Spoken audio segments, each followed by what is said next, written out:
What is going on, ladies and gents? Welcome to VeVe Investments. On today's episode, we are discussing the VeVe and Funko partnership announcement. So if you guys are interested, make sure to stay tuned. We discuss 8 points in this episode.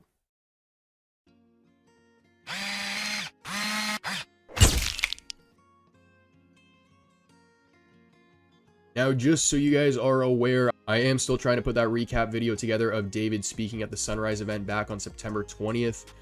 As far as it looks, Blackbird is not going to be doing a recap, which I guess kind of makes sense because he had to pay for the event, but I've been keeping an eye on their website.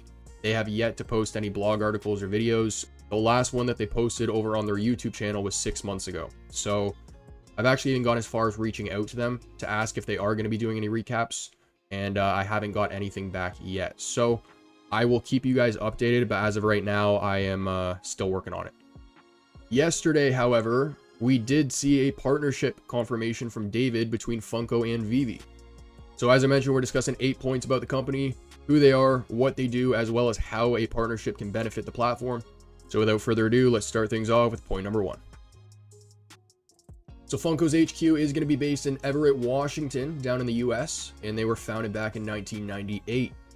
Now, the company actually initially focused on bobblehead dolls, but then later transitioned into the production of what they're best known for today, which is going to be vinyl figurines, known as Funko Pops. The company's mission is to create products that bring joy and nostalgia to pop culture enthusiasts. And if you guys haven't heard about this company, which I'd be quite surprised if you haven't, they have pretty much every brand you can think of in media and entertainment under their umbrella. They have a lot of IP.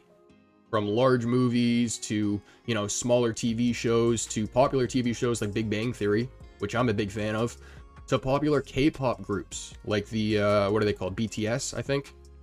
And then they are also actually going to offer both physical and digital product offerings. So if you guys are not aware of this, they have actually already been in the NFT space. And this is something we'll touch on later on in the episode. Now, in terms of their success and popularity, Funko Pop figurines have gained immense popularity worldwide since they were first introduced in 2010. Now, on the right-hand side, you'll see that the company went public on the NASDAQ. This happened back in 2017, and they used the ticker Funko. And since then, the company has reported steady revenue growth, and that's thanks to 2 things. 1, their dedicated fan base, and then 2, the wide range of licensed IP. Does that sound familiar to you guys? Because it does to me. Now, the company is going to hold licenses for thousands of brands, some of which are going to include Marvel, DC Comics, Star Wars, Disney, Harry Potter, and many, many more. They are going to be known for their distinctive chibi style, which is oversized heads and small bodies, but they also produce various product lines, including standard figures, oversized pops, and exclusive variants available through different retailers and events, which is exactly what they're doing with VeVe. So beyond Funko Pops, which is what they're best known for, Funko is also going to offer an array of collectibles such as Dorbs, which is going to be the little Superman figure on the right-hand side there. The mystery minis are going to be the little Groots, and then also Funko Plush. Now, the company has also ventured into apparel and accessories, producing clothing, bags, and other items featuring pop culture designs. They've also entered the media and entertainment industry, developing original content and animated series like Wetmore Forest. And then in addition to collectibles, apparel, and entertainment, they've also entered the gaming sector, creating products and collaborating with popular gaming franchises. Now, the company has had a massive cultural impact in the space. And when I say space, I mean collectibles. And they're recognized by collectors, but also non-collectors alike. So I know many people myself who aren't collectors, but are familiar with this company. I think this company is also really good at turning people into collectors. And what I mean by that is they're really good at, on the back of their packaging, what they do is they list all of the other Funkos to complete the set. So when you go to buy one, you turn it over and you see all the other ones that you're missing. And for many people, they look at that and they go, oh, damn, I want all of them, right? Now, the company also has collaborations with major retailers like Target, Walmart, and Hot Topic, which have expanded the company's reach to new audiences. They've also been present at conventions, including San Diego Comic-Con, and I think we can expect the New York Comic-Con, which has also generated excitement and created exclusivity around their products. Now, I mentioned the company already entered the digital space, and this actually happened back in August of 2021.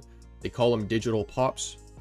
They're animated digital cards similar to that of HRO, but then there are also opportunities to pair the digital cards with the physical Funko Pop. So before we get into the actual collaboration with VeVe, I just want to show you guys exactly how they're already in the digital space, because I find this quite unique, and I'll explain why in a minute. So I'll make sure to drop this website in the description down below, that way you can take a look for yourself. But we're over on their drop page right now, and this breaks down all of their recent drops. And as you guys can see, there's going to be a lot of major brands. Stranger Things, Jurassic Park,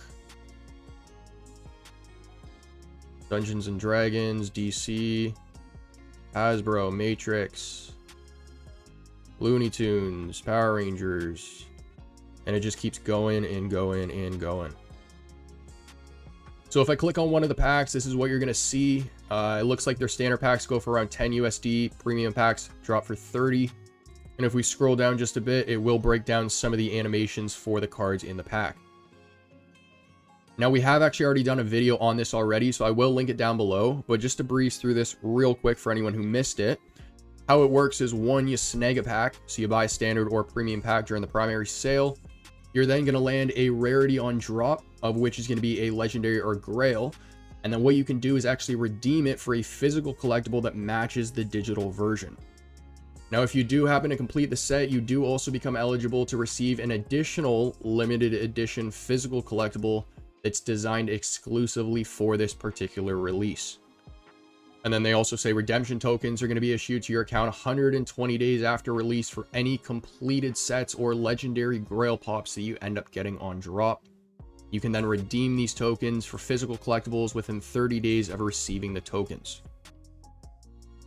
So first, we're going to dive into the drop they're doing with VeVe, and then we're going to get into why I find this so interesting. So if you guys did miss it, they are going to be doing a Phigital drop, the first ever for the VeVe platform, with Funko and Marvel, in this case Iron Man, Tony Stark. So for $150 US, you're eligible to get up to 2 of the 3,000 limited edition collectibles that they're going to be making. And I say 2 because that is the limit per household. Now, there are going to be 5 different variants, all 5 you can see on the right hand side there. And then they say that each purchase comes with a unique code that you can redeem for a digital VeVe collectible of the one you've purchased through Funko of the matching variant. So whatever you get on drop, you can redeem this code to receive a matching version on VeVe. So why is this such a big partnership for VeVe? And if it isn't obvious already, let's break it down. So first and foremost, in my opinion, the partnership is a clear representation of the company's confidence in VeVe. And when I say company's confidence, I mean Funko's confidence in VeVe. I say that because Funko already has the resources and distribution to do this all on their own. When it comes to distribution, we already talked about how they have deals with Walmart and Target. They have partnerships with major brands that are already on VeVe. And I would actually argue many more major brands than VeVe already has. They also already have digital offerings and Phigitals at that. So in my opinion, this is a clear indication that Funko clearly sees value or something in VeVe for them to be able to hop on board and say, hey, you know, take our business further in this space. Now, obviously, the partnership is also going to benefit VeVe immensely because, one, it's going to attract Funko's dedicated fan base and collectors that they have. But two, it may also attract brands that weren't previously aware of VeVe. This can open up entirely new discussions, new partnerships, right? And then speaking of opportunities, it does also open the possibility of exclusive physical collectibles, which creates a new avenue for collectors on the platform. So they're starting with Iron Man, but they can do so much with this. And considering what Funko has to offer in terms of like range of IP, an announcement like this really supports how healthy of a position VeVe must be in. And keep in mind, guys, this is in the middle of a bear market, weeks after we've heard many companies in the same space take major hits. Now, I also want to touch on something, and that's just going back to my point about distribution here with Walmart and Target. Imagine that little Iron Man package on the right-hand side there sitting on a shelf in Walmart or Target, and you look at the bottom right and you see the VeVe logo. That's all I'm going to say with that. I'm not even going to elaborate on that, just leaving that one to your imagination. But all in all, I think this is fantastic news. I think, you know, roughly a year ago, we did see that photo of David holding his own little Funko Pop. He actually reposted it yesterday, but ever since I saw that photo, I was like, come on, we got to have these guys on VeVe or working with them in some way. And you fast forward to today, and it's become a reality. So I couldn't be happier about the announcement. Like many other brands on the platform, this one's going to open up many doors. And yeah, I'm excited to see what they do with it in the future. Ladies and gentlemen, that's going to conclude today's episode. I hope you enjoyed.